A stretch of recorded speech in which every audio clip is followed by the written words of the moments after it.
Atari 50. More fun than a barrel of monkeys. Look at that, you got all that shit. Anyway, they added new shit. Look at this, you don't even have to pay for it. New shit for free. Truly, this is the greatest day of our young lives. I'm so glad I didn't kill myself yesterday! Anyway, so let's start with this one. Let the excitement commence. So the goal of this one, there's not just the one screen, there's multiple. You gotta perform a deep sea dive, as it were, to get the treasure at the bottom. And each successful round, they add another screen to the bottom. It just goes deeper and deeper and deeper. As people in 2010 used to say, we need to go deeper. All the hottest memes on this channel. Anyway, I feel like if this was being recorded in June of this year, there would be a very dumb and very obvious joke, a very SNL tier joke that could be made. But I wouldn't do that. I'm not gonna say, gee, I hope that submarine isn't down here.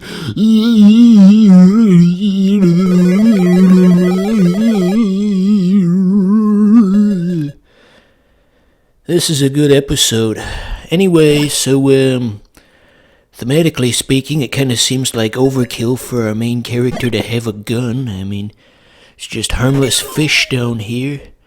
How about another joke, fishy?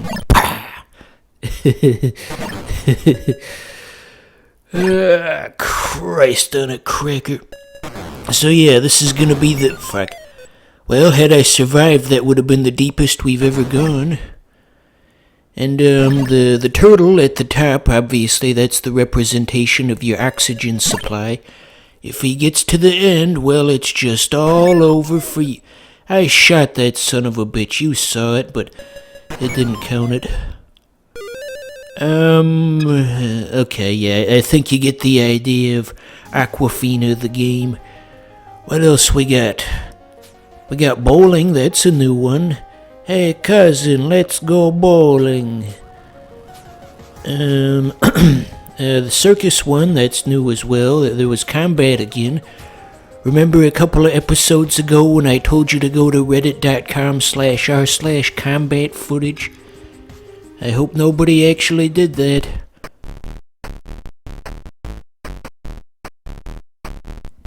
Yeah, this one's got a good energy to it. Wait,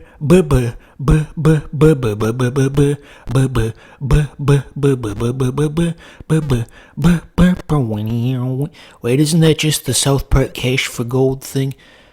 South Park ripped off Double Dunk for the Atari 2600. So, there's some slight confusion here, because on the title screen they had the two whites, let's call them, because of their uniforms. And I assumed those were the players I was controlling, but were actually the greens. So at first I thought, hey, I'm doing pretty good here, and then I realized, not so much. God, how stupid do you have to be to not even recognize what character you're controlling? That is a literal baby problem. Maybe the instructions can help us? 2 teams, 1 family. Okay, let's start from the beginning. Put the cartridge in. Yep, we did that. Plug in the controller. Yeah, we're good there. Turn on the console. I think I did that. Press the start button. It doesn't really tell us a whole lot about you got Mr. Inside and Mr. Outside. I don't think I'm ever gonna get good enough with the game to understand the mechanical differences between them. Let's just start over. If for some reason it doesn't do a full restart, I thought it was gonna go back to the title screen with the flamboyant dancing and what have you. But at least I know which characters I am now, so let's do this. I'm gonna be the next Ben Simmons. Even back then, there were better basketball games on the market. I think the NES had Double Dribble by then. NBA Jam was just a couple of years away. Remember when Fafa and Mario played Double Dribble for the NES? You're probably thinking, no. What are you even saying? Was that even English? What the hell kind of artistic shit is this? Showing us pictures of puppets? So, yeah, I'm just kind of surprised overall that they were still making Atari 2600 games as late as 1989. I mean, that was the year the Sega Genesis came out.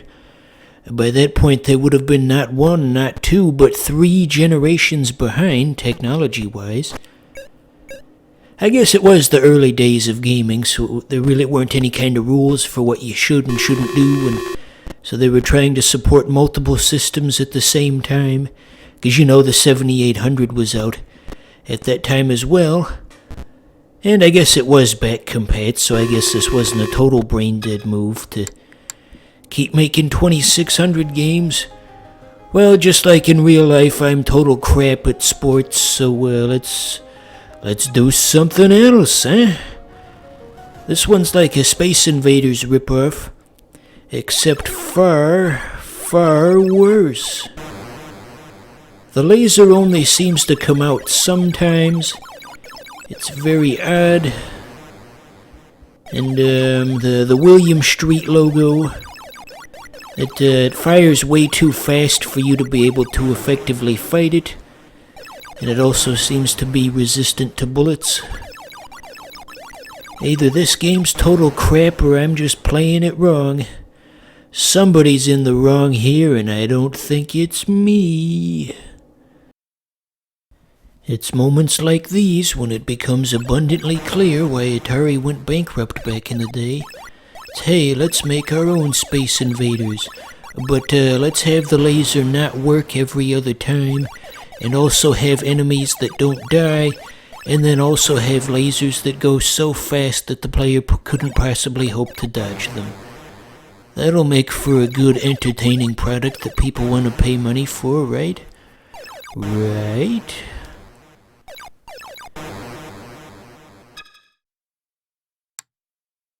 Well, let's never do that one again. The box art always looks so much more intense than the actual thing. Look at that. Just all kinds of violent chaos. Uh-oh, look out, viewer. Gallagher's gonna steal all of your shit. It does kind of look like him, doesn't it? Rest in peace, Gallagher. This one looks new, I think. Let's do this.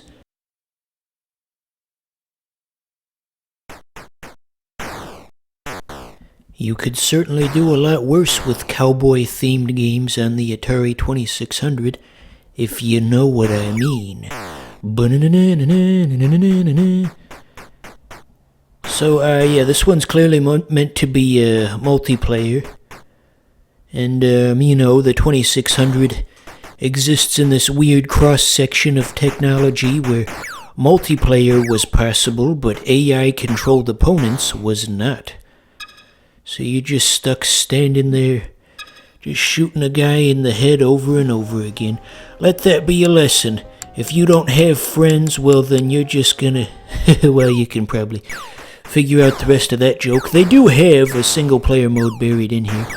See, every time the target touches the edge, it gets a point, and whenever you shoot the target, you get a point, eh?